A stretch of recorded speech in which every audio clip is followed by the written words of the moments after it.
ನಮ್ಮ ಗಾಡಿ ಬಂದರ ದೂರ ನಿಲ್ಲಬೇಕ ಸರದ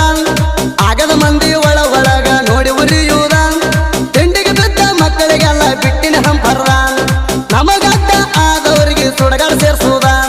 ಯಾರು ಕಲಿಸ್ಯಾರ ಹೇಳಿ ನಿಮಗ ಹೆಂಗಸರ ದಗದ ಒಂದಾರೆ ಮಾಡಿ ತೋರಿಸ್ರಿ ಗಂಡಸರ ದಗದ